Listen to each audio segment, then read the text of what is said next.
أعوذ بالله من الشيطان الرجيم. بسم الله الرحمن الرحيم. الحمد لله رب العالمين، والصلاة والسلام على أشرف الخلائق أجمعين، سيدنا وسيد الأولين والآخرين، حبيبنا وحبيب إله العالمين، إمام المرسلين وخاتم النبيين، أبي القاسم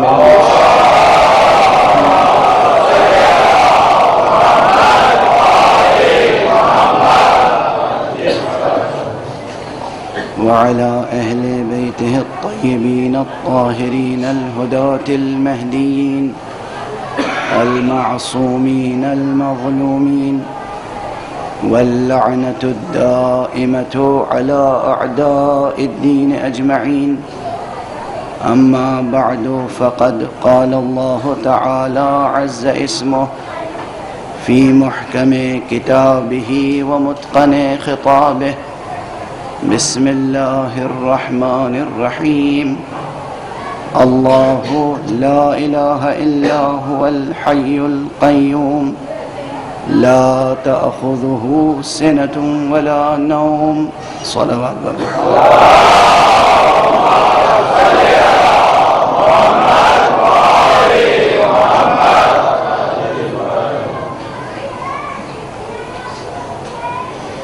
برادران عزیز، یہ جملہ میں نے آپ کے سامنے اس عشرہ اعضاء میں مکرر عرض کیا ہے کہ یہ 10 دن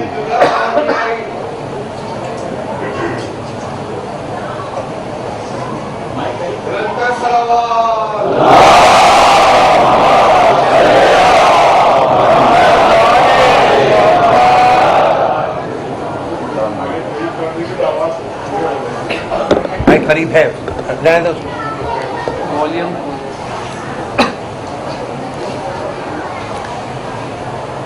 یہ 10 دن بنیادی طور پر حسین پر رونے کے لیے ہیں.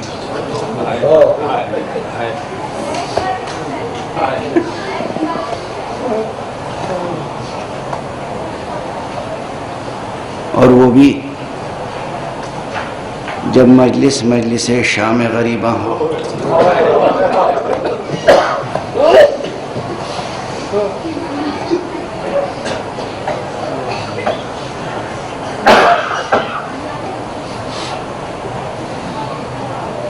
حسین پر گریا،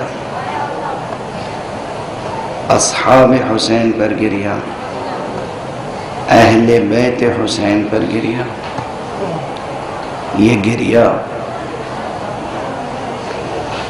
ہرگز بدعت نہیں ہے.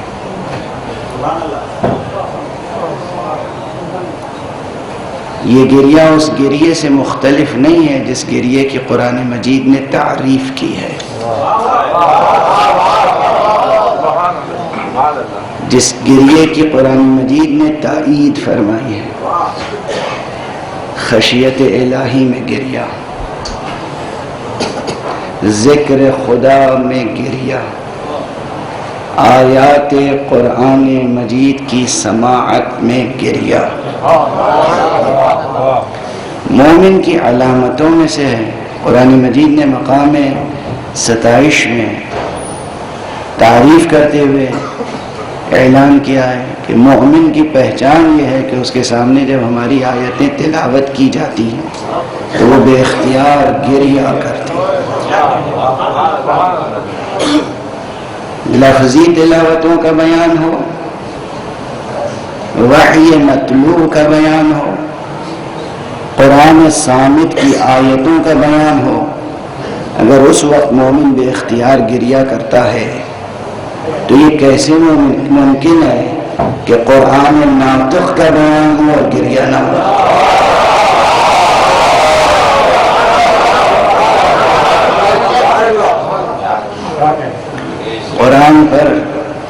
مظالم کا بیان ہو، مصائب کا بیان ہو اور گریہ نہ ہو، قرآن کے پامال ہونے کا تذکرہ ہو اور گریہ نہ ہو، کیسے ممکن ہے؟ ہم تو جو کچھ گفتگو کرتے ہیں جب گریہ نہیں کرتے تو سمجھیے ضبط کرتے ہیں۔ یقیناً ہمیں انہی معصومین نے یہ ادب سکھایا ہے، یہ تہذیب سکھائی ہے، ہمیں انہی نے یہ جرأت دلائی ہے، یہ حوصلہ عطا کیا ہے کہ مصیبتوں کی گھڑی میں بھی کس طرح خدا کا تذکرہ کیا جاتا ہے۔ اسی لیے مسلسل آپ کے سامنے گزارش کرتا آ رہا ہوں، اس عشرہ اعضاء میں جو موضوع ہے وہ ہے توحید اور حسین۔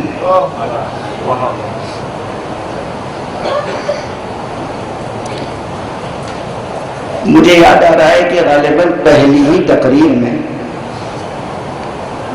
نے حوالہ دیا تھا ایک بڑے صوفی، ایک بڑے اہل توحید، ایک بڑے اہل تحقیق کی، کہ 4 مصروں کا۔ پہلی تقریر میں بھی حوالہ آ گیا تھا، آج آخری تقریر میں بھی بے اختیار حوالہ میری زبان پہ آ رہا ہے، لیکن ایک خاص معمولیت کی طرف اشارہ کرنے کے لیے۔ یہ موضوع حسین اور توحید جس قدر بھی اس کو بیان کیا جائے کام ہے۔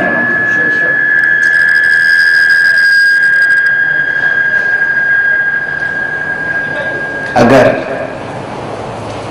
یہ تعلی نہ سمجھیے گا، یہ طالب علمانہ عاجزی ہے میری، مجھے احساس ہے کہ میں اپنی عاجزانہ اور طالب علمانہ کوششیں جاری رکھوں اور پوری زندگی صرف توحید اور حسین پہ پڑھتا رہوں تو یہ مضمون ختم نہیں ہو سکتا۔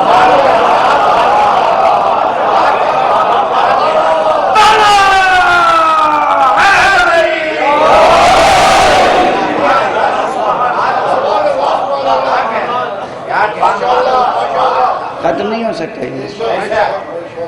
خود توحید کا مضمون بے پناہ ہے، پھر حسین کا تذکرہ، حسین کے حوالے سے توحید اور توحید کے حوالے سے حسین۔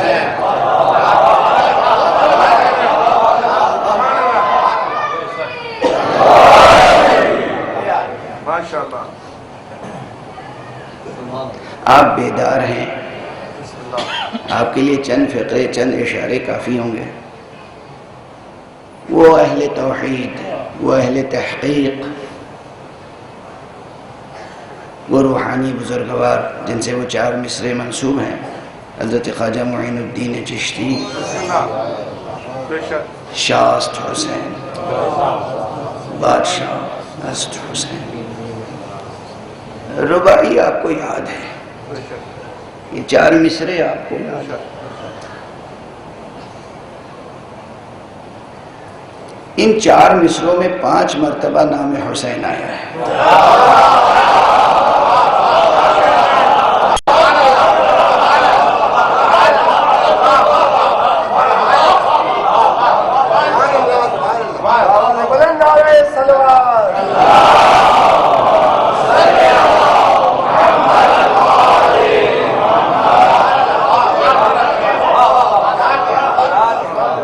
ان 4 مصروں میں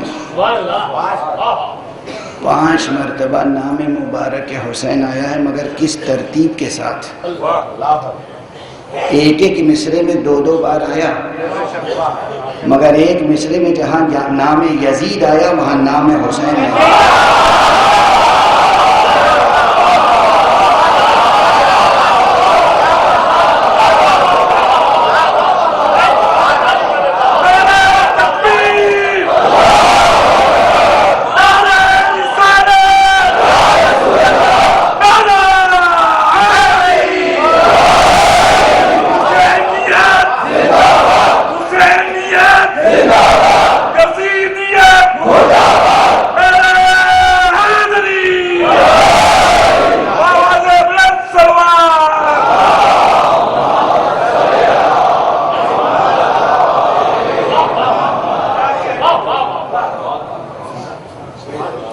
اگر آپ کا ادبی ذوق بیدار ہے،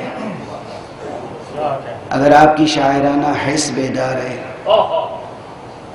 اگر آپ ادبی و شعری و فنی تنقید کا ذوق رکھتے ہیں تب بھی، اور اگر اس کے ساتھ ساتھ آپ معرفت کا مزاج رکھتے ہیں تب بھی تخیل انسانی کی تجرید و تمثیل و تشبیہ و استعارے کی جو جدلیت ہے،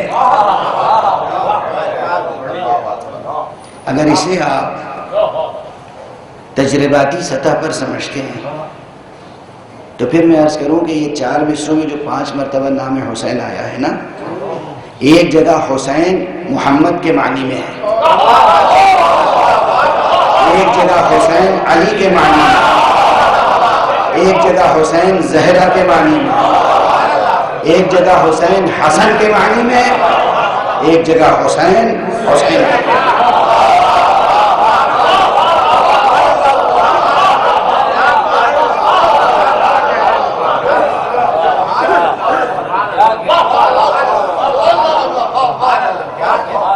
یہ یاد رکھیے گا کہ اگر وہ تخیل انسانی اور شاعرانہ تخیل و فنکارانہ تخیل کی تجرید و تشبیہ کی جدلیت سے آپ آشنا ہیں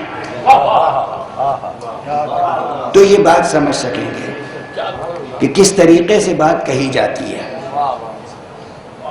وہ پیغمبر تھے جنہوں نے فرمایا تھا کہ ہمارا اول بھی محمد ہے، ہمارا آخر بھی محمد ہے، ہمارا اوسط بھی محمد ہے، ہم کل کے کل محمد ہیں، یہ سب جانتے ہیں نا۔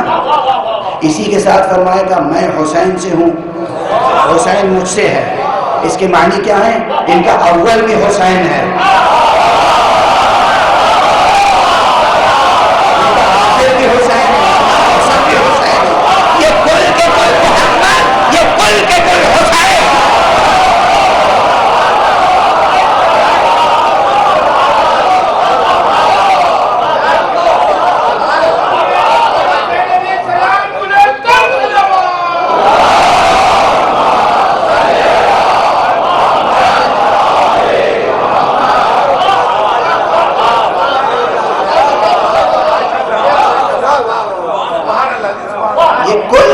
محمد یہ کل کے کل حسین، یہ صلح کر لیں تو دی پناہ ہیں،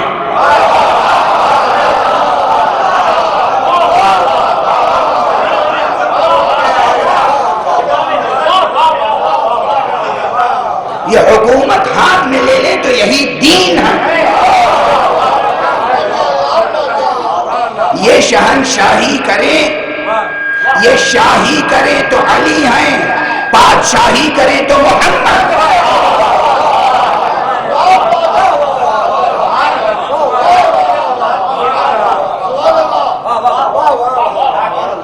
شاہ اور بادشاہ کے فرق کو سمجھیے، دین اور دین پناہ کے فرق کو سمجھیے۔ حسین شاہ بھی ہیں، حسین بادشاہ بھی ہیں، حسین دین ہیں۔ یہ جملہ پہلی تقریر میں کہہ دیا تھا میں نے، حسین دیندار نہیں ہے، حسین دین ہے، جو حسین والا ہے وہ کہلائے گا دیندار۔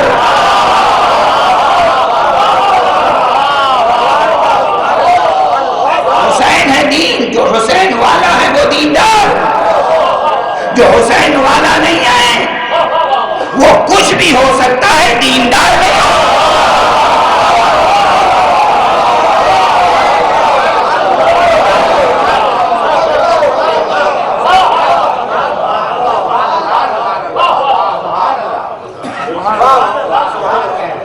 مجلس کے لیے محدود وقت ہوتا ہے، اس لیے میں ایک جملہ عرض کر رہا ہوں کہ اس طالب علم کے جملوں میں یہ نہ سمجھیے گا صرف بیان ہے، بیان بھی ہے، برہان بھی ہے۔ ہم تو مکتب حسین کے طالب علم ہیں، ہم مکتب قرآن کے طالب علم ہیں، ہم نے قرآن سے یہی سیکھا ہے بات ایسی کہو کہ جہاں بیان بھی ہو برہان بھی، بیان ہی برہان بن جائے، قرآن ہی بیان بن جائے.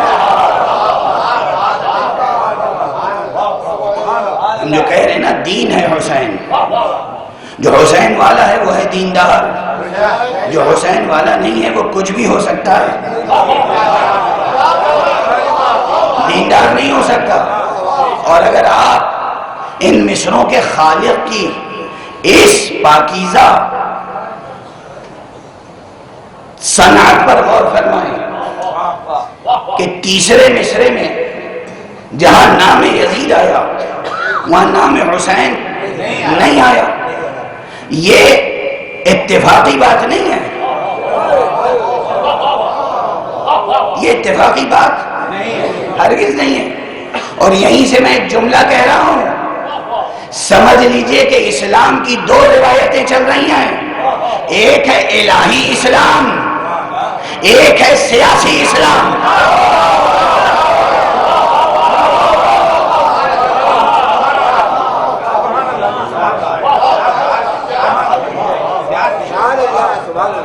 ایک ہے الہی اسلام، الہی اسلام میں اسلام پر جانیں قربان کی جاتی ہیں، سیاسی اسلام میں اقتدار پر اسلام قربان کیا جاتا ہے.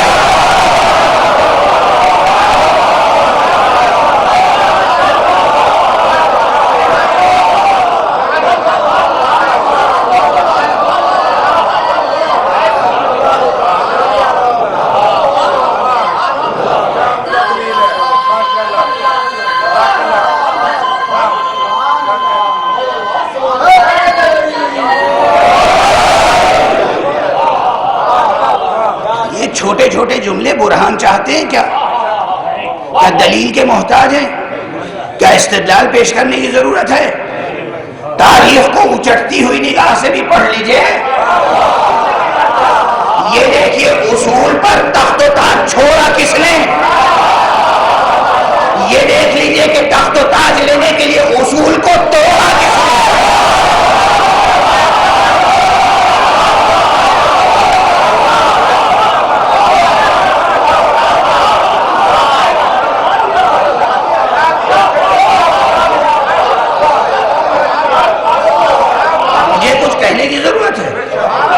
اسلام ہے، ایک ہے الہی اسلام، ایک ہے سیاسی اسلام. جنہوں نے اسلام کے سیاسی اقتدار سے مرعوب ہو کر کلمہ پڑھا تھا، ان کا اسلام سیاسی اسلام ہے. جنہوں نے مصطفیٰ کے کردار سے، علی کے کردار سے، زہرا کے کردار سے، حسن و حسین کے کردار سے، ان کی نمازوں سے، ان کی دعاؤں سے، ان کی عبادت و ریاضت سے اسلام سیکھا تھا، ان کا ہے الہی اسلام.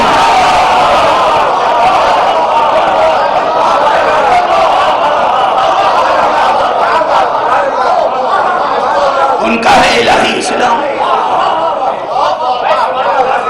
پیغمبر کی تبلیغ، پیغمبر کے خطبے، پیغمبر کی نمازیں، پیغمبر کی دعائیں، ان دعاؤں اور نمازوں کو دیکھ کر جو مسلمان ہوئے ان کا اسلام ہے الہی اسلام.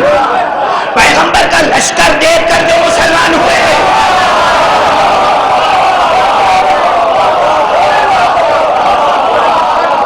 پیغمبر کا ظاہری اقتدار دیکھ کر جو مسلمان ہوئے ان کا ہے سیاسی اسلام. بس دو ہی مکتب ہیں اور کوئی مکتب نہیں ہے. دنیا میں مسلمان بس دو قسموں کے ہیں، کوئی 72 فرقے کا میں قائل نہیں ہوں. یا مسلمان حسینی ہے یا غیر حسین.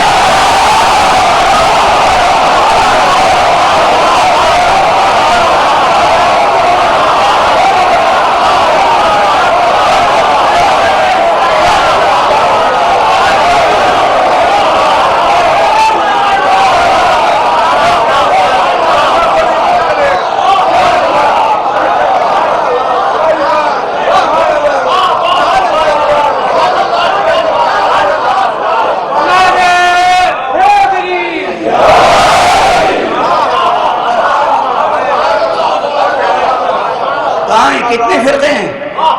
72. صرف دو، الہی اسلام، سیاسی اسلام. حسینی مسلمان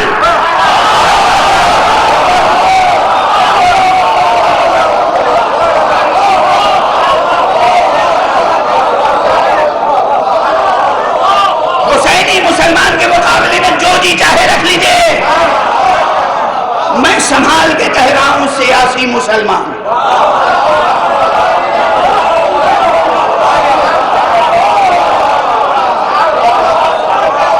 الہی اسلام، سیاسی اسلام، حسینی مسلمان، سیاسی مسلمان، اور کوئی مسلمان نہیں ہے، کوئی قسم نہیں ہے۔ حسینی مسلمان توحید پر جان دیتا ہے، سیاسی مسلمان اقتدار کے لیے جان دیتا ہے۔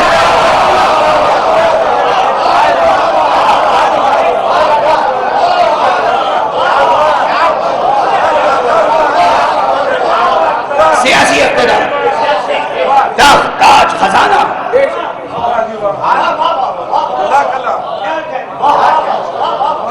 جس کا الہی اسلام ہوتا ہے وہ میدان جہاد میں سجدہ کرتا ہے، جس کا سیاسی اسلام ہوتا ہے اسے بظاہر جنگ مشکل نظر آتی ہے تو فرار کرتا ہے۔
خدا آپ کو بیدار رکھے، خدا آپ کو بیدار رکھے، اس کا وجود زندہ بیدار ہے، خدا آپ کو بھی زندگی و بیداری عطا کرے۔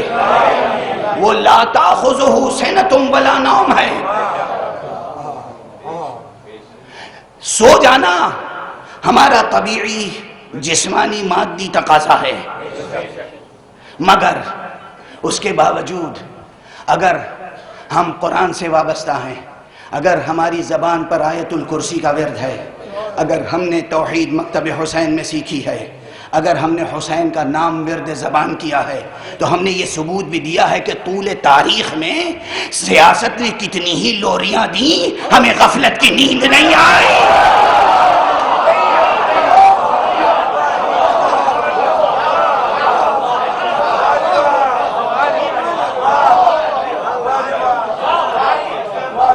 غفلت کی نیند نہیں آئی، کیوں نہیں آئی؟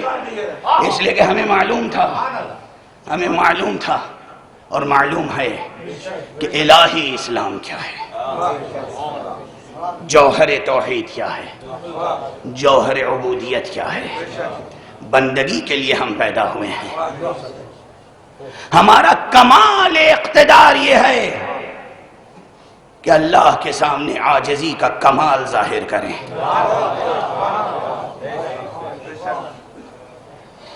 اگر ہم بندگی میں کامل ہیں تو سمجھیے ہمیں کامل اقتدار حاصل ہے۔ اگر ہم بندگی میں کامل ہیں تو سمجھ لیجئے ہمیں کامل اقتدار حاصل ہے، ورنہ کچھ بھی نہیں۔ ہم خلق ہوئے ہیں بندگی کے لیے، یہ زمین خلق ہوئی ہے ہمارے سجدوں کے لیے۔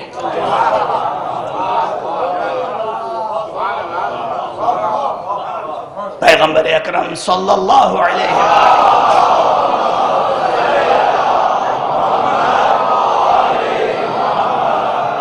ارشاد گرامی ہے جعلت لی الارض مسجدا، جعلت لی الارض مسجدا، یہ پوری زمین میرے لیے مسجد قرار دی گئی ہے. یہ زمین سجدے کے لیے خلق ہوئی ہے، سجدے کے لیے، ہمارے متکبرانہ طور پر چال چلنے کے لیے نہیں. اس لیے نہیں کہ ہم فرعون بن جائیں، اس لیے نہیں کہ ہم نمرود بن جائیں، اس لیے نہیں کہ ہم یزید بن جائیں.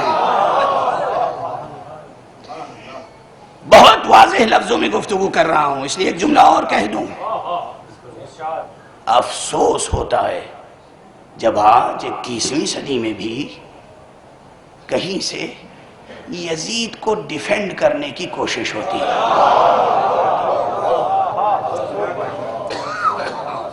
میرا تو بس ایک سوال ہے عاجزانہ، یہ بتائیے یزید جو کچھ بھی رہا ہو، جس خاندان سے بھی ہو، نہیں میں خاندانوں کی بات نہیں کرتا، تاریخ اسلام کو خاندانوں کی سیاست میں کی تاریخ میں بدلنے کی کوشش غلط طور پر کی گئی ہے. تاریخ اسلام کو نہ جغرافیائی حدود میں محدود کیا جا سکتا ہے، اسلام اور تاریخ اسلام کو، اور نہ نسلوں اور خاندانوں اور خانوادوں کی کے حدود میں، ہرگز نہیں. تاریخ اسلام جغرافیائی اور ان نسلی اور قبائلی حدود سے بلندتر ہے. اسلام بھی، تاریخ اسلام بھی. اسلام تو دین خدا ہے. ان الدین عند اللہ اسلام، اللہ کے نزدیک دین اسلام ہے. دین کا تعلق بنی ہاشم سے تھوڑی ہے. بنی ہاشم کے یہ سعادت مندی ہے کہ وہ دیندار رہے.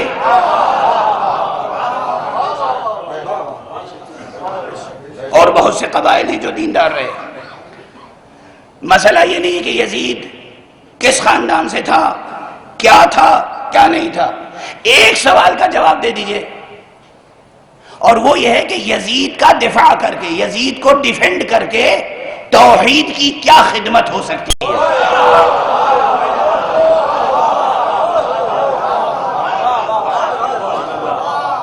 ہم تو فرزندان توحید سے سوال کر رہے ہیں. ہم معمور کس پر ہیں؟ کلمہ لا الہ الا اللہ کہنے پر. ہم معمور کس پر ہیں؟ کلمہ محمد رسول اللہ کہنے پر. یہی ہے نا ہماری غرض خلقت. کیا ہے؟ وما خلقت الانس والجن الا لیعبدون. جن و انس کی خلقت کس لیے ہوئی ہے؟ بندگی کے لیے. بندگی کے لیے بس دو چیزیں ہیں نا، لا الہ الا اللہ، محمد رسول اللہ. اس کے علاوہ اگر کوئی چیز ہے تو وہ علی ولی اللہ کے علاوہ کچھ اور نہیں ہے. علی نے سکھایا لا الہ الا اللہ کہتے کیسے ہیں. علی نے سکھایا محمد رسول اللہ اس کلمے کے تقدس کی حفاظت کیسے کرتے ہیں. اس لیے ہم علی ولی اللہ کہنے پر مجبور ہیں. یعنی علی ولی اللہ کہنا ہماری الہی مجبوری ہے.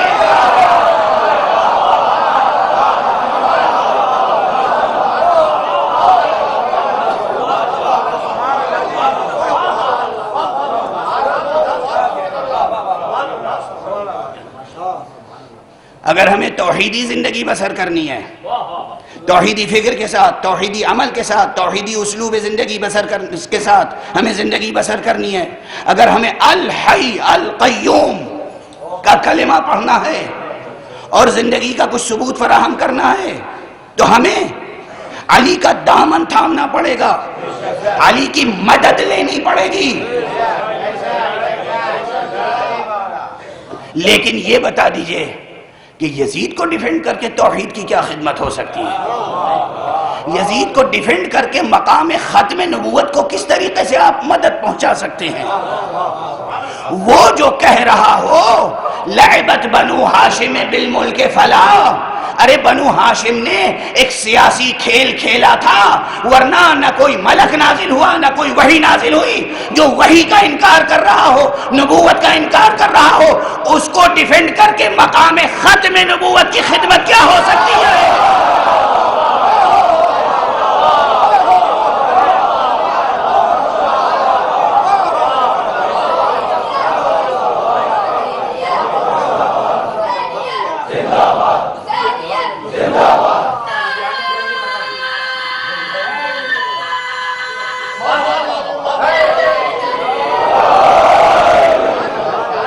ہم ہر اس تذکرے کو قبول کرنے کے لیے تیار ہیں جو تذکرہ ہمیں اہل توحید بنانے میں مددگار ہو۔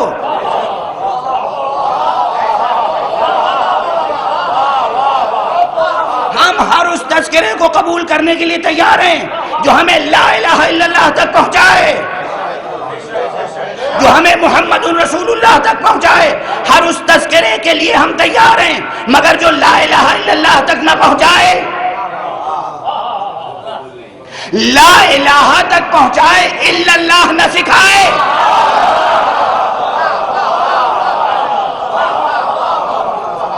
اس کو ہم کیسے قبول کر سکتے ہیں؟ اور اس لیے مجبوراً یہ جملہ کہہ رہا ہوں، جہاں سے بھی یزید کو ڈیفینڈ کرنے کی آواز بلند ہو، سمجھ لیجئے گا یہ آواز پہچان ہے کہ یہ سیاسی اسلام ہے یا الہی اسلام۔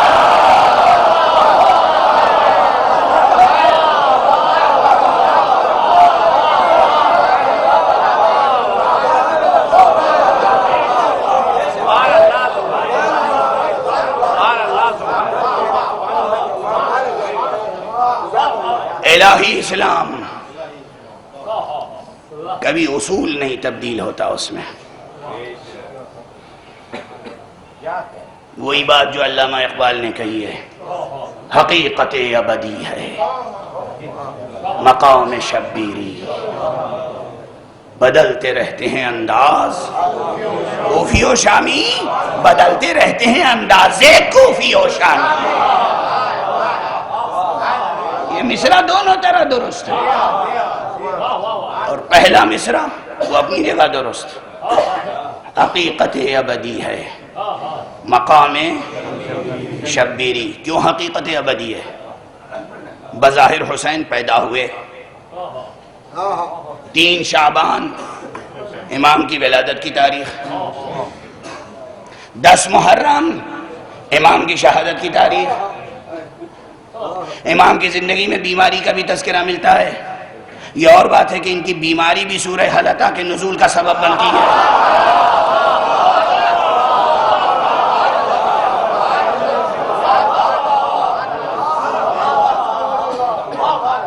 یہ بیمار ہوتے ہیں تب بھی یاد خدا، یہ صحت مند رہتے ہیں تب بھی یاد خدا، اور ان کی یاد خدا یہ شان رکھتی ہے کہ یہ یاد خدا کرتے ہیں خدا یاد حسین۔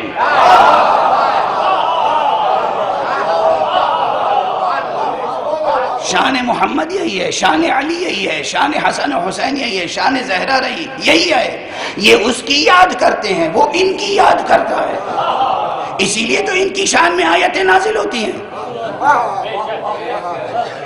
یہ روایتیں صرف ہمارے مکتب فکر میں تھوڑی ہیں، یہ روایتیں مستفیضہ ہیں، یہ احادیث مستفیضہ ہیں۔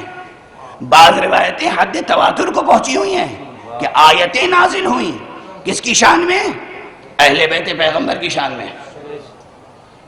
اہل بیت پیغمبر کی شان میں آیتیں نازل ہوئیں قرآن مجید کی۔ کیوں آیتیں نازل ہوئیں؟ اس کے معنی کیا ہیں؟ آیتیں نازل ہوئیں یعنی وہ ان کی یاد قائم کر رہا ہے۔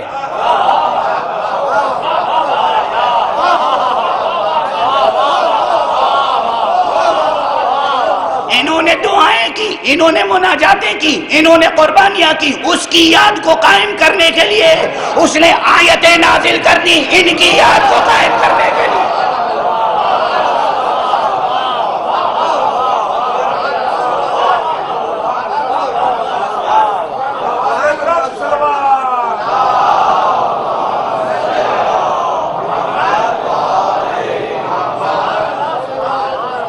اس کی یاد قائم کی، اس نے ان کی یاد قائم کی، ایسی قائم کی کہ ان کی حقیقت بھی حقیقت ابدی بن گئی۔ جب تک قرآن ہے ذکر محمد اور آل محمد رہے گا، جب تک قرآن ہے، جب تک قرآن ہے، کیونکہ قرآن میں ان کا تذکرہ ہے، کوئی انکار نہیں کر سکتا۔ قرآن مجید میں ان کا تذکرہ ہے، کیوں ہے؟ اس لیے کہ انہوں نے خود کو راہ توحید میں فنا کر دیا، اس کے علاوہ کوئی دوسرا جواب نہیں ہے۔ نہ دوست کے پاس نہ دشمن کے پاس، انہوں نے کس کی راہ میں قربانیاں دی؟ اللہ کی راہ میں۔ بس میرا موضوع مسلسل ہے، اللہ لا الہ الا هو الحی القیوم، اللہ ہی وہ حقیقت ہے جو تمہارے نفوس میں راسخ ہے، فطرت جس کی گواہ ہے، وہ حقیقت ایک ہے، بس ایک، بس ایک۔ یہاں کہا گیا اللہ لا الہ الا ہو، سورہ مبارکہ اخلاص، سورہ مبارکہ توحید یعنی سورہ مبارکہ قل هو اللہ میں کہا گیا قل هو اللہ احد۔ دوسری آیت ہے اللہ الصمد، کہہ دیجئے اے حبیب کہ وہ حقیقت کبریٰ بس ایک ہے، وہ اللہ ہے، اس کا نام ہے اللہ، اور وہ بس ایک ہے، احد ہے، وہ یکتا ہے، یگانہ ہے۔ یہ بارہا میں کہہ چکا ہوں، اور ہو سکتا ہے دوسرے خطباء منبر حسینی کی زبان سے بھی آپ نے سماعت فرمایا ہو کہ واحد و احد کا فرق یہ ہے کہ واحد کے بعد اثنین کی گنجائش ہے، احد کے بعد اثنین کی گنجائش نہیں ہے۔ آج کی سائنسی زبان میں کہا جائے تو یہ کہا جائے گا کہ واحد نیومیریکل وننس کی طرف اشارہ ہے، احد ان نیومیریکل وننس ہے، وہ وننس جس میں دوئی کا گزر نہیں آئے۔ اللہ کو ایک عدد میں منحصر نہیں کیا جا سکتا، وہ احد ہے، واحد بھی ہے، احد بھی ہے۔ یہ فلسفہ بجائے خود بہت دقیق ہے، بہت بحث چاہتا ہے۔ اہل تحقیق، اہل توحید نے صرف مقام واحدیت و مقام احدیت و مقام صمدیت کی جو تشریح کی ہے، اس کے لیے ہزاروں صفحے لکھے گئے۔ ان صفحات کا خلاصہ اس وقت اس مجلس میں بیان نہیں کر سکتا لفظوں میں، ایک اشارہ صرف کر رہا ہوں چونکہ توحید ہم نے مکتب حسین سے سیکھی ہے، تو ایک ریفرنس دیتا ہوا آگے بڑھوں۔ صاحب بلاغت الحسین نے حوالہ دیا ہے کہ اپنے وقت کے ایک بہت بڑے عارف نے حضرت سید الشہداء ابو عبداللہ الحسین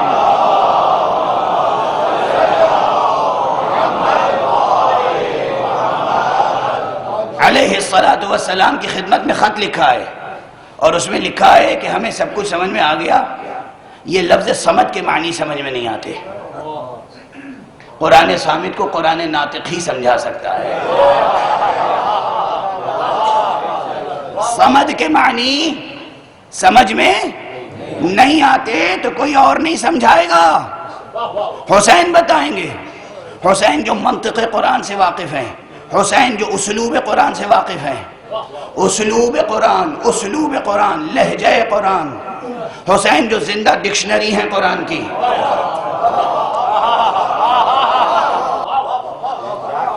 غور فرمایا آپ نے، مکتب حسین میں توحید کا تذکرہ ہمیشہ سے رہا ہے اور ہمیشہ رہے گا۔ البتہ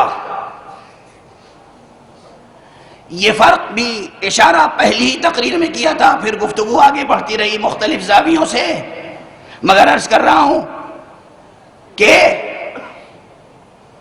حضرت معین الدین چشتی اجمیری رحمت اللہ علیہ سے جو منسوب ہیں 4 مصرے، اس میں جو آخری مصرع ہے وہ کیا ہے؟ حقہ کے بنا لا الہ است حسین، اور یہاں صرف لا الہ کہنے کی ایک حکمت ہے، اس لیے کہ کوئی اس مصرے سے گمراہ نہیں ہو سکتا چونکہ دین کا ذکر پہلے آ چکا ہے۔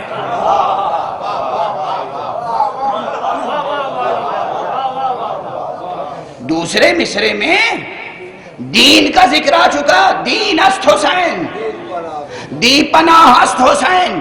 جب حسین دین ہے اور دین پناہ ہیں تو پھر صرف لا الہ کہنے کے معنی میں کسی کو ابہام و اشکال نہیں پیدا ہو سکتا، واضح ہے. البتہ اس میں یہ بھی حکمت ہے مستزاد کہ لا الہ اس لیے بھی کہا ہے کہ حقیقت میں لا الہ کہنا بھی بہت ریاضت چاہتا ہے.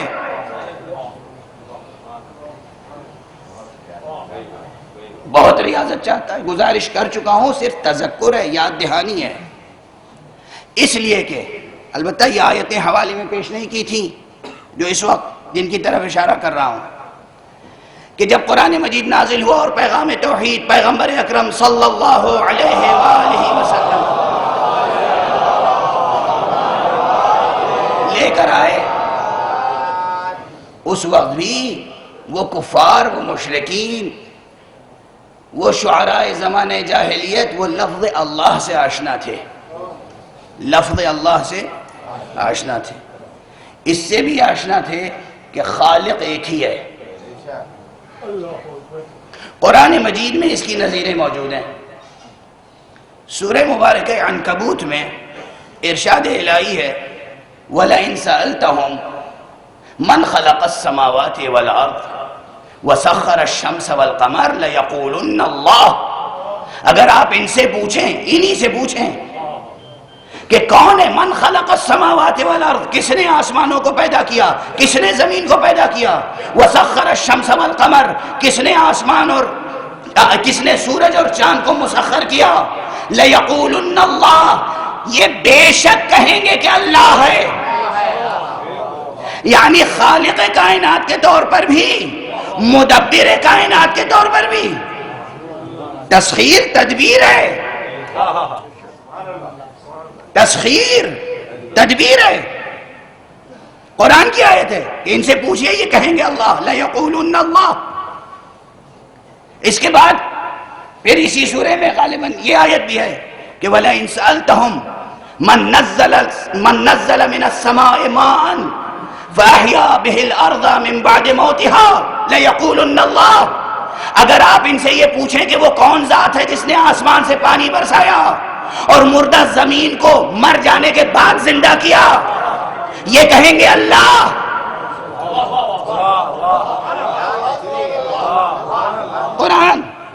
قرآن مجید کہہ رہا ہے کہ اگر آپ ان سے پوچھیں خالق کون ہے آسمانوں اور زمینوں کا، یہ کہیں گے اللہ. اگر آپ پوچھیں کہ سورج اور چاند کا تسخیر کرنے والا کون ہے، یہ کہیں گے اللہ. اگر آپ پوچھیں کہ بارش برسانے والا کون ہے، یہ کہیں گے اللہ. اگر آپ پوچھیں کہ زمین کو مر جانے کے بعد زندہ کرنے والا کون ہے، یہ کہیں گے اللہ. یعنی اللہ کو بحیثیت خالق کل تسلیم کرنے میں انہیں کوئی اعتراض نہیں ہے، بندگی میں اعتراض ہے.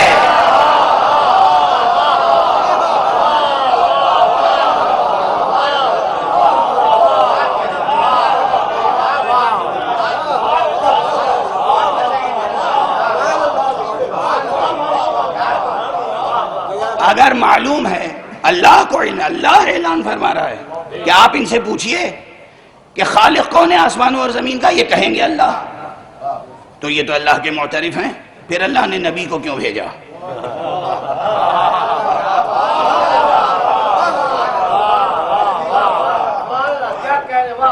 خود مالک تو خود فرما رہا ہے کہ یہ تیرا اعتراف کرتے ہیں، تو اب مزید کس لیے بھیجا نبی کو؟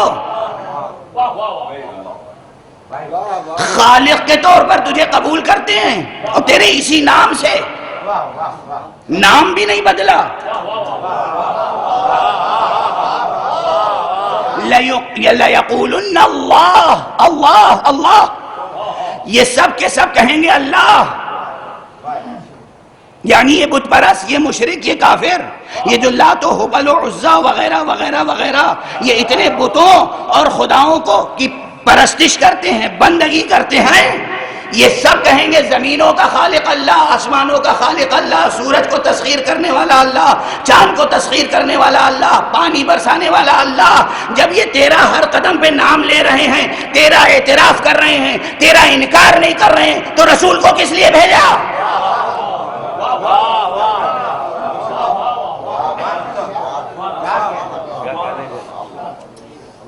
مسئلہ جواب یہ ہے، مسئلہ نام کا نہیں ہے، مسئلہ اعتراف کا نہیں ہے، مسئلہ اطاعت و بندگی کا ہے کہ جب یہ مجھے جانتے ہیں، پہچانتے ہیں، میرا نام جانتے ہیں، تو اطاعت کسی غیر کی کیوں کرتے ہیں؟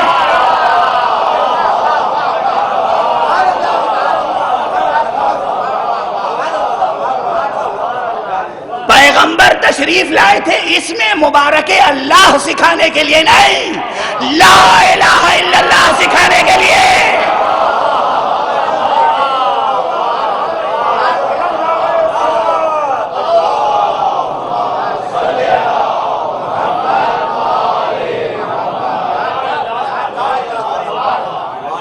صرف لفظ اللہ سکھانے کے لیے نہیں، لا الہ الا اللہ سکھانے کے لیے۔ یہ لا الہ الا اللہ سکھانے کے معنی کیا ہیں؟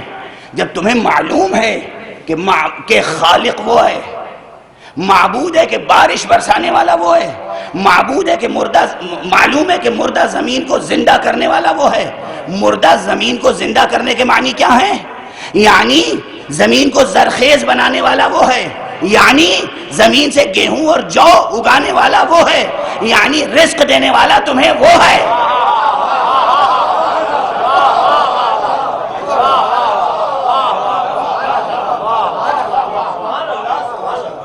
یہ جانتے ہو، تمہاری فطرت گواہی دیتی ہے، پھر بھی بندگی کرنے کے لیے غیر کے پاس چلے جاتے ہو، یہ اس کی غیرت کے لیے بڑا مسئلہ ہے۔ اس کی غیرت یہ قبول نہیں کر سکتی کہ تم بندگی کسی اور کی کرو، اور یہ غیرت بھی درمیان میں کیوں آ گئی ہے؟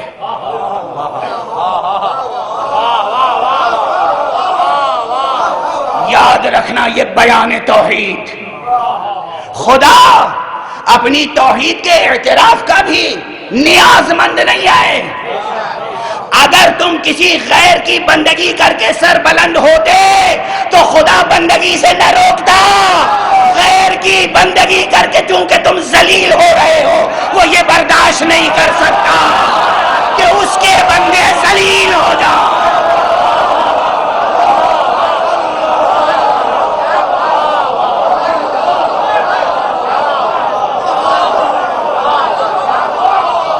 وہ تمہاری عزت چاہتا ہے، عزت، وہ تمہاری سرفرازی چاہتا ہے، سرفرازی، وہ تمہاری سربلندی چاہتا ہے، سربلندی، چونکہ وہ دیکھ رہا ہے تم ذلیل ہو رہے ہو، رسوا ہو رہے ہو، پستی میں جا رہے ہو، اس لیے اس کی غیرت جوش میں آ جاتی ہے، میرے بندے ذلیل کیوں ہو رہے ہیں؟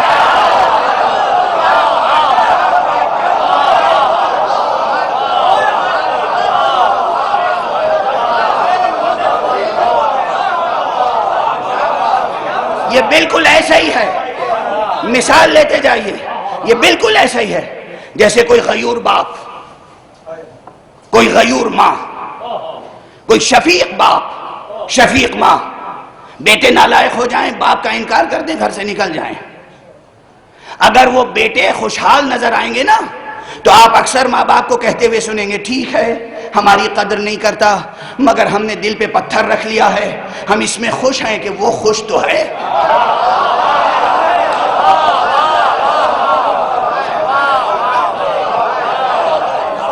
معاشرہ، سماجیات، ہماری معاشرتی قدریں جو شکست و ریخت کا شکار ہو رہی ہیں، اکثر آپ یہ ماں باپ کی زبان پہ سنیں گے، بھائی وہ چلا گیا، امریکہ چلا گیا، لندن چلا گیا، ملک سے باہر چلا گیا یا شہر چھوڑ دیا، وہ کہیں بھی ہے، بڑی اچھی نوکری مل گئی ہے اسے، وہ باپ سے زیادہ اپنے باس کو چاہنے لگا ہے۔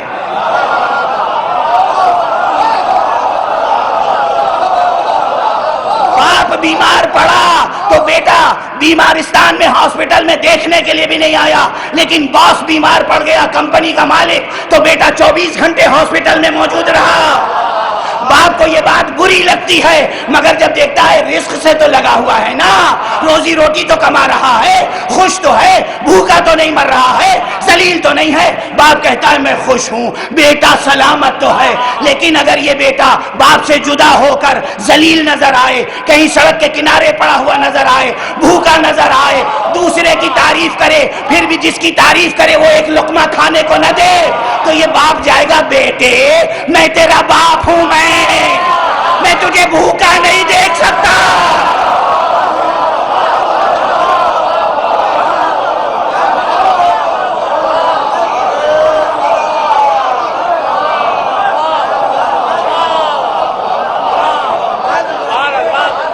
بیٹے میں تجھے بھوکا نہیں دیکھ سکتا۔ جب تک یہ بیٹا خوش تھا دوسرے کی سرپرستی میں رہ کر بھی باپ کی غیرت جوش میں نہیں آئی تھی، مگر جب دیکھا دوسرے کی سرپرستی کا دم بھرتا ہے، مگر جس کی سرپرستی کا دم بھرتا ہے وہ ایک لقمہ دینے کی قدرت نہیں رکھتا، ایک لقمہ دینے کی قدرت نہیں رکھتا۔ اب پدرانہ شفقت جوش میں آئے گی، غیرت جوش میں آئے گی، جا کر کبھی رحمت سے، لطف سے، شفقت سے باپ سمجھائے گا، کبھی غیظ و غضب سے سمجھائے گا، سمجھا رہا ہوں گھر واپس آ جا، ذلیل کیوں ہوتا ہے؟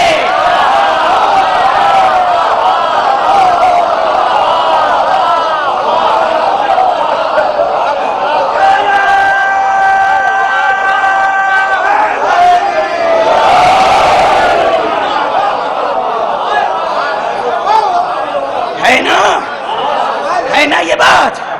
بس یہی توحید طلبی یہی ہے، سجدہ طلبی یہی ہے۔ میرے بندے تو جانتا ہے میں خالق ہوں، زمین و آسمان کا خالق میں ہوں، شمس و قمر کا مسخر کرنے والا میں ہوں، بارش برسانے والا میں ہوں، تو جانتا ہے پھر ایسے بتوں کی پرستش کرتا ہے جو نہ بارش برسا سکتے ہیں نہ ایک لقمہ غذا دے سکتے ہیں۔ کہو لا الہ الا اللہ۔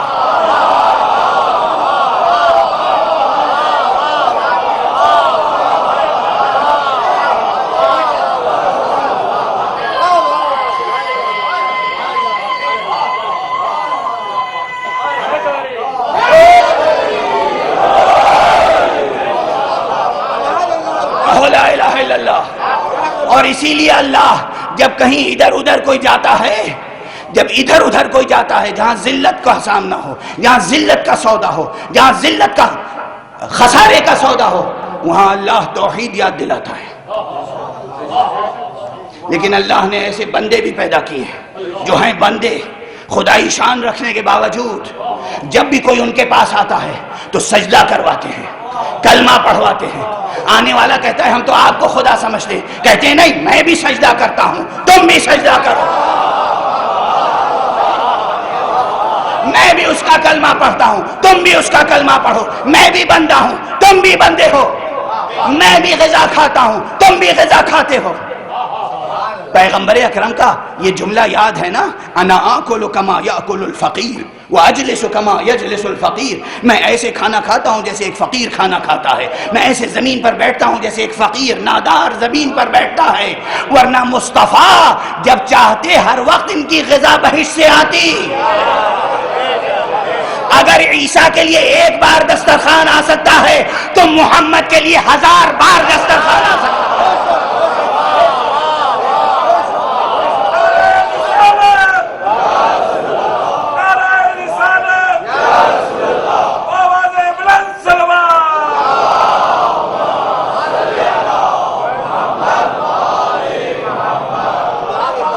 قرآن ہے نا، قرآنی ریفرنس ہے، قرآن نے نقل کیا اگر عیسیٰ کے لیے ایک بار دسترخوان آسمان سے آ سکتا ہے، مائدہ نازل ہو سکتا ہے، تو سنت الہیہ معلوم ہو گئی، امکان اور عدم امکان کا مسئلہ حل ہو گیا۔ ایک بار دسترخوان آ سکتا ہے تو پھر 1000 بار بھی آ سکتا ہے، نہیں آ سکتا تو ایک بار بھی نہیں آ سکتا۔ اور اگر عیسیٰ کے لیے آ سکتا ہے تو محمد کے لیے بھی آ سکتا ہے، عیسیٰ کے لیے آ سکتا ہے تو علی کے لیے بھی آ سکتا ہے، عیسیٰ کے لیے بھی آ سکتا ہے تو زہرا کے لیے بھی آ سکتا ہے۔ زہرا تو زہرا ہے، زہرا کی کنیز فضہ کے لیے آ سکتا ہے۔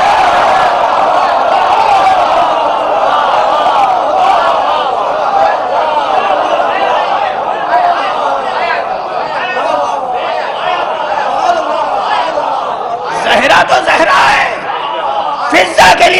سکتا ہے، جو خدا عیسیٰ کے لیے دسترخوان نازل کر سکتا ہے، جو خدا مریم کے لیے تازہ غذا مہیا کر سکتا ہے، وہ زہرا کی کنیز فضہ کے لیے بھی کر سکتا ہے۔ مگر فضہ کا آقا محمد مصطفیٰ زمین پر بیٹھ کر کھانا تناول فرماتا ہے، یہ بتانے کے لیے کہ ہم خدا نہیں ہیں۔ علی مرتضیٰ جو کی روٹیاں گھٹنے سے توڑ کے تناول فرماتے ہیں، یہ بتانے کے لیے کہ ہم خدا نہیں ہیں، ہم اللہ نہیں ہیں، ہم معبود نہیں ہیں، ہم معبود نہیں ہیں، وہ ہے معبود برحق۔ ہم تو آئے ہیں تاکہ تمہیں کلمہ سکھائیں، تاکہ تمہیں بندگی سکھائیں، تاکہ تمہیں توحید سکھائیں، تاکہ تم ذلت کی زندگی سے نجات پا جاؤ، ذلت کی زندگی سے نجات پا جاؤ۔ محمد کا پیغام یہی ہے، توحید۔ علی کا پیغام یہی ہے، توحید۔ زہرا کا پیغام یہی ہے، توحید۔ حسن کا پیغام یہی ہے، توحید۔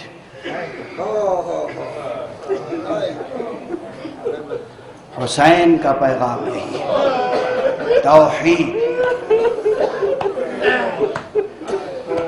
کلمات حضرت سید الشہداء میں کہاں توحید کا بیان آیا ہے، کس نزاکت کے ساتھ، کس ظرافت کے ساتھ۔ مجھے تو یہ 10 دن گزر گئے اور بہت کم موقع ملا کہ میں کلمات حضرت سید الشہداء نقل کر سکوں۔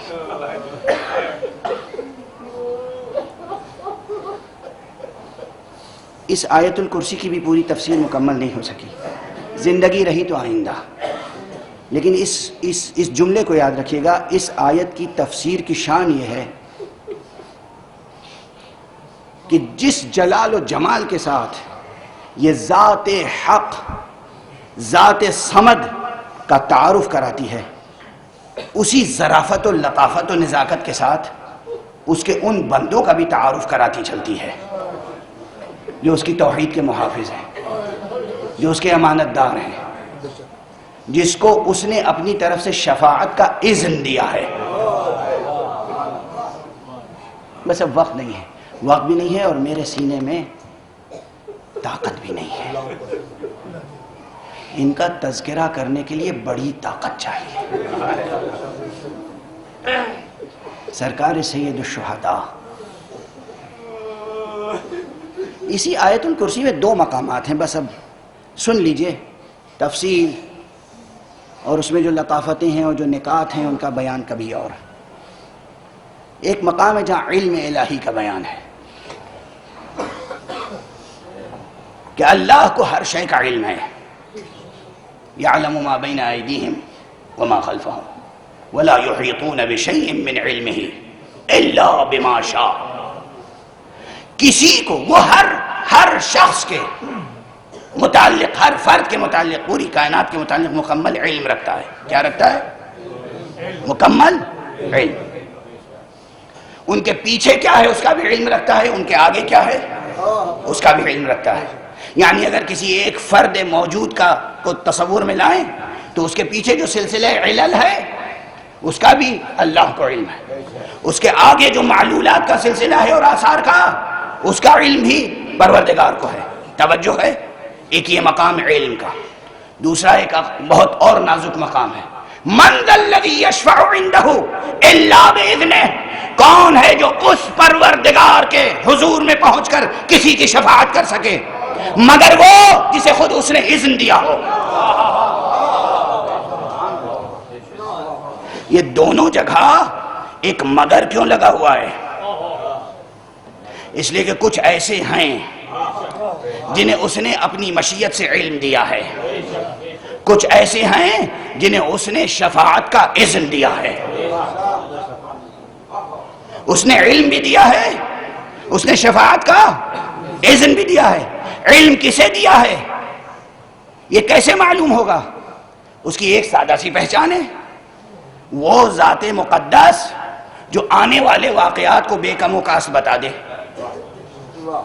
اس کا علم کا سورس کیا ہو سکتا ہے سوائے ذات حق کے؟ جو آنے والے واقعات کو بتا دے اس کا علم کا سرچشمہ کیا ہو سکتا ہے سوائے ذات حق کے؟ آپ دیکھیے، اب وقت میں گنجائش نہیں ہے، مجلس کے تقاضے کچھ اور چاہتے ہیں۔ پیغمبر نے جو کچھ مستقبل انسانیت اور مستقبل کائنات کے بارے میں کہا، اس کی طرف اشارے کا موقع نہیں ہے۔ مولا امیر المومنین جو فرمایا، اس کی طرف بھی اشارے کا موقع نہیں ہے۔ مگر امام حسین جب چلے ہیں مدینے سے تو جناب بی بی ام سلمہ تشریف لائیں۔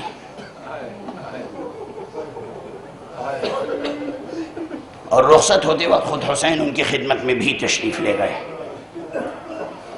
بی بی نے فرمایا، بیٹا حسین، کربلا نہ جاؤ، عراق نہ جاؤ، عراق نہ جاؤ، عراق نہ جاؤ۔ اس روایت میں عراق لفظ، عراق نہ جاؤ۔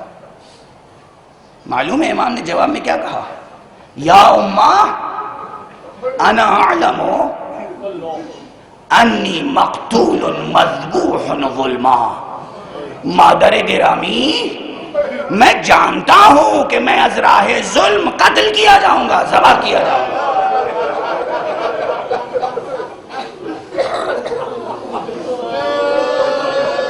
اجرکم علی اللہ۔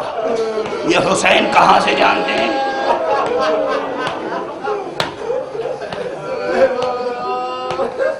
یہ حسین کہاں سے جانتے ہیں؟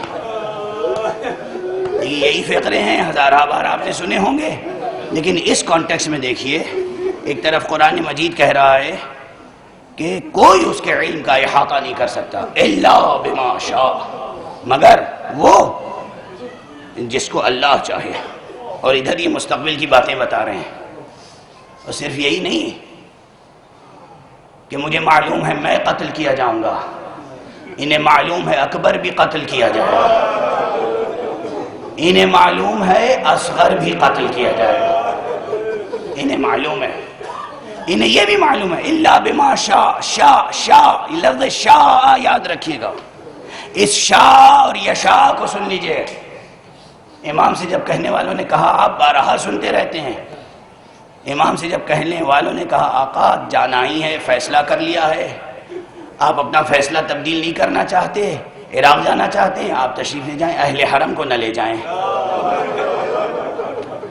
بیویوں کو نہ لے جائیں۔ امام نے کیا فرمایا؟ شاء اللہ ان یراہن سبایا، اللہ کی مشیت یہ ہے کہ انہیں اپنی راہ میں اسیر دیکھے۔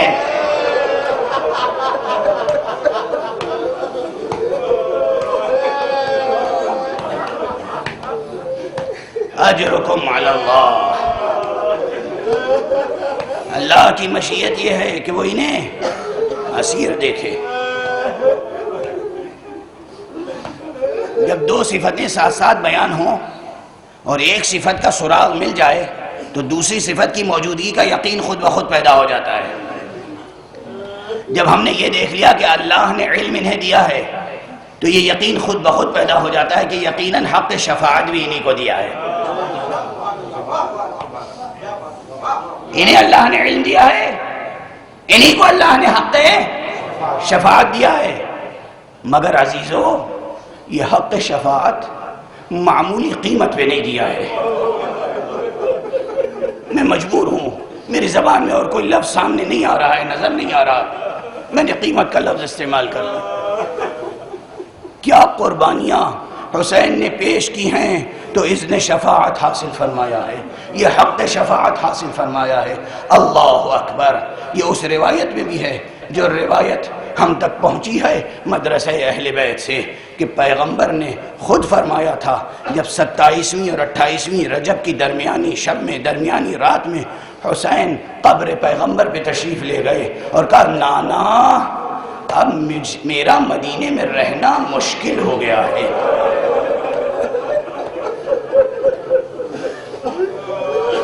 نانا کو دیکھا، نانا نے کہا بیٹا وہ نہیں، اخرج الی العراق، عراق کی طرف جاؤ۔ سرکار سید الشہداء نے کہا نانا مجھے اپنے سینے سے لگا لیں، اپنی قبر میں بس اپنے ساتھ یہیں سلا لیں، اب دنیا سے کوئی دلچسپی نہیں ہے۔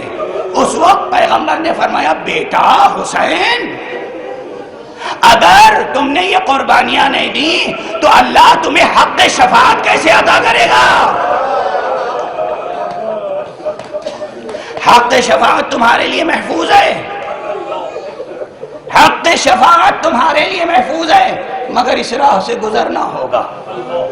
حسین مدینے سے چلے 28 رجب سن 60 ہجری 3 شعبان سن 60 ہجری 3 شعبان سن 60 ہجری کو مکے پہنچے، 8 ذی الحجہ سن 60 ہجری کو مکہ چھوڑا، 2 محرم سن 61 ہجری کو حسین کربلا میں والد ہو گئے۔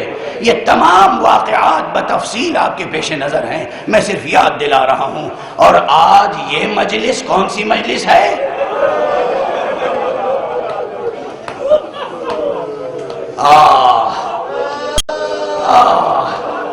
یہ مجلس شام غریبہ کی مجلس ہے۔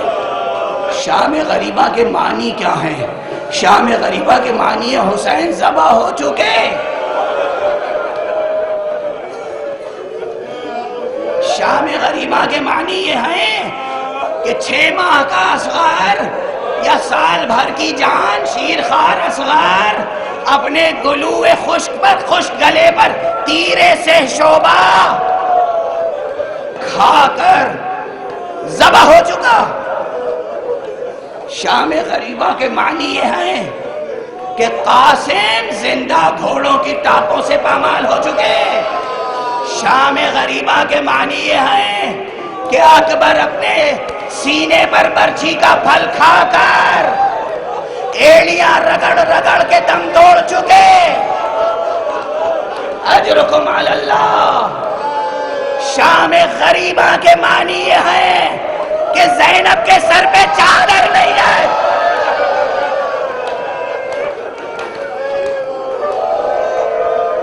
شام غریبہ کے معنی یہ ہے زینب کے سکینہ کے رخسار پہ تماچے لگ چکے۔